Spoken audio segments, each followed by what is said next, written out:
Hi, Matt Bisogno here, and at the end of a fun and good Tix week, playing jackpots for me, and obviously introducing Tix Plus, both Pro and Simple versions to you, I thought I'd do a little video to show you how my week has gone using Tix. So let's do that. I'm going to put some readers on so I can see what's going on. What I've done is I have essentially dumped my last 7 days jackpot play into a spreadsheet, and you can see there's a management summary here. So the stakes for the week were £275, and the profit, so that's not the return, that's the profit, was 386. So the return was 586, 591, 661 back. So yeah, it's been a good week. Let's break it down a bit. So I previously clicked the download all button, and then I just did a bit of styling on this so that I could show you a couple of things. The main thing is that today was a good day, so I managed to get 3p of the jackpot today, and the jackpot today paid the full 10,000 plus bonus. If you play through Tix, you get a bonus, and if you play a little bit more, then maybe so the minimum bonus is 5%. You might be eligible for a slightly higher bonus if you bet more through the tool. So anyway, yeah, let's have a quick look at today, because today was interesting. So the first race was a 3-horse race, and as it turned out, it ended up being a 2-horse race because this horse did a naughty at the start and whipped around and was declared a non-runner. There was a bit of a hoo-ha about that, but anyway, so it was a 3-horse race to all intents and purposes if you were betting, because this horse was only a non-runner actually at the start. But the third favourite in a race where it was kind of 25 to 1 bar 3 won, and as you can see paid 7 to 1, because the running on title is £8 after the first race. In the second race, the second favourite in a field of 4 won, only 9 to 4, and the cumulative odds, you can see he had 24% on, so that made him about a 3 to 1 shot. Third race was won by the second favourite. This was one of my, I had only had a couple of opinions in this 6 races, a couple of fairly lukewarm opinions, it should be said. This Fun got beat in the race last year as a short price, and I thought Blue Lass on the ground was a credible alternative, so I'd upped my stake a little bit on Blue Lass in relation to how much I had on Fun. And I didn't bet Della Casa Lunga, so I just had a small hedge to cover some of my stake if that one won. Never looked like winning really. But this was another one where you got just slightly bigger than 3 to 1, and 14% implies it was a 7 to 1 shot in this tote pool. So the multiplier was very pleasing. And then we had Art Deco in the Devon National. Now, he won the race last year, and he's a bit of a standing dish around here, and he handles heavy ground. As you can see, I mean, there's not much left in the pool going into this race, but there was only less than 10% on him, and he was an 11 to 2 shot. So he's basically 9% is 11 to 1, and he's returned, or 10 to 1, and he's returned 11 to 2. So pretty much half those odds. And then from this point, you just need the last 2 winners really. So you've got the favourite won the penultimate race, odds on, and Breeden Hill Dart, which was my second horse in here after Noble Blue. Again, liked his profile. I do like this trainer. I don't like it when her daughter is riding. I'm sorry, but she's not for me. Some of the lady jockeys are outstanding and great value, but Lucy Gardner is not one of them. But it's one of my system angles, actually, is Susie Gardner when Lucy's not riding, and it keeps coming up trumps. So that was good. The cumulative odds were about 3,000 to 1, and I got 11,000 to 1 for my 3p, which worked out to be £330, as you can see there, including my stakes. So yeah, that was a good day today. Now I had staked a few quid, it's got to be said, today. So the cost of my investment was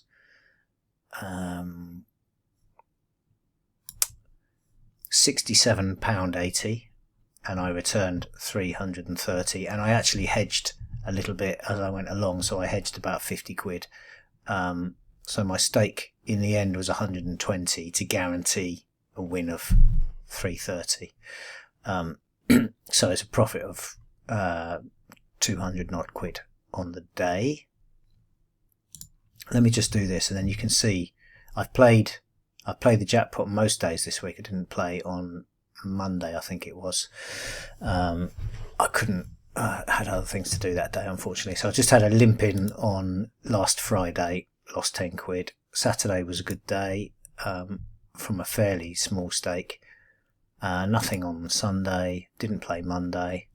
Got a few quid on Tuesday, gave that back on Wednesday and Thursday, and then had a good result today for 386 on the week. Now, one other thing that I wanted to mention in this video is the last couple of days, and you do tend to find it this time of year. Let's just have a quick look at the races at Exeter.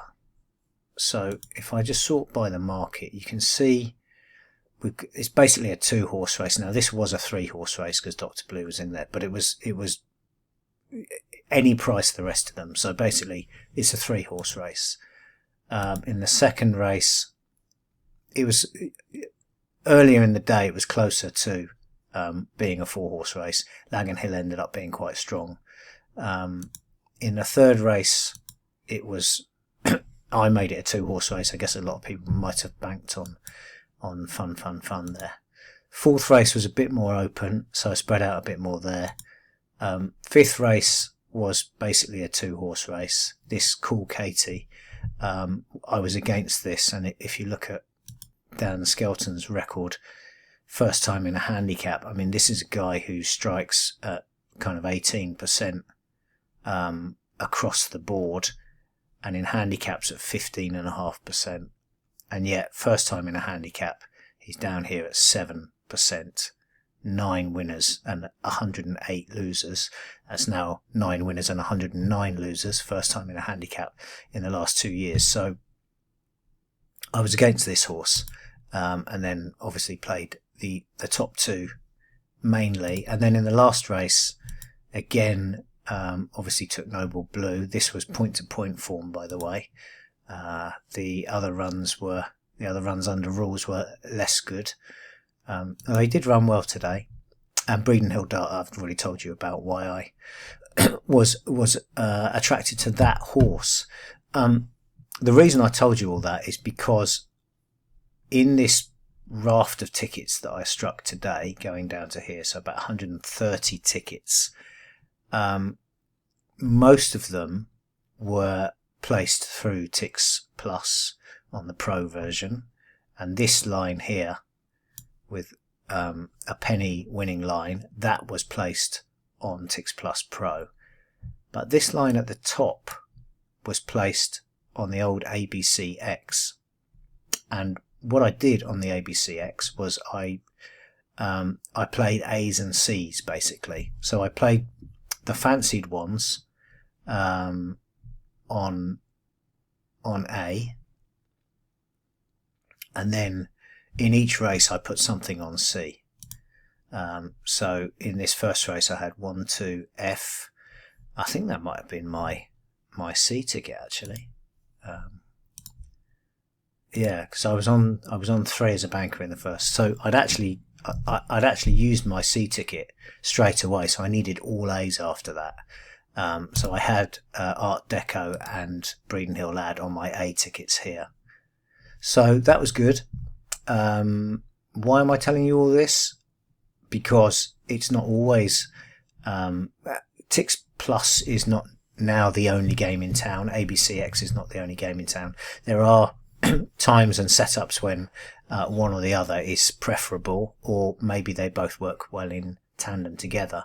And next week I will spend a bit more time going through each of the different flavours, if you like. I'll start with Tix Plus Simple, and then I'll do a reminder of ABCX, and then we'll get into Tix Plus Pro.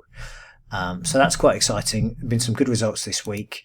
The jackpot pools have been quite playable. Now, one other thing while I'm on to mention is that there's a bit of a media rights thing going on at the moment. There's a bit of a bun fight politically and economically between some of the bookmakers and the tote, and some of the race courses. So at the moment, and I don't know how long this will last for, the tote jackpot seems to only be available at either racing TV tracks or independents, so not ARC tracks basically. So it's been at Newbury, it's been at Ascot, they're both on Sky Sports Racing, but they're both independent tracks, and then generally it's at Exeter or Carlisle or Huntingdon or wherever. So that's what that means, is that the number of meetings that the tote can choose the jackpot to be at is heavily restricted at the moment. So where they have less choice, we're getting these situations where today, for instance, there wasn't the full 10,000 in the pool. It looks like there was about 9,000 in the pool, and the chances of winning are higher because the number of runners in the races are fewer, and there's some quite short priced favourites as well. So it's just it's a kind of a perfect storm of playability at the moment, and it's definitely worth looking into that. Some of the dividends have been a little bit flatter because obviously they're easier to get, but there is a good combination of gettability and the size of the dividend in the main. If that doesn't mean anything to you, then don't worry too much about it. But the long and short of it is that it's definitely worth looking each day at the jackpot 6 races and seeing if you think it's playable for you. My take generally at the moment is that it's worth, even if I think it's a bit too competitive, I still limp in with like a £10 or a £20 ticket, just to have a look and see if it ends up being mostly top of the market. So yeah, that's it. That's bully for me, good week, but I wanted to show you that I'm using a combination of the different frameworks that we have, and also to tell you that next week I'll be spending a bit more time going through each of them to help you understand in more detail how to play them.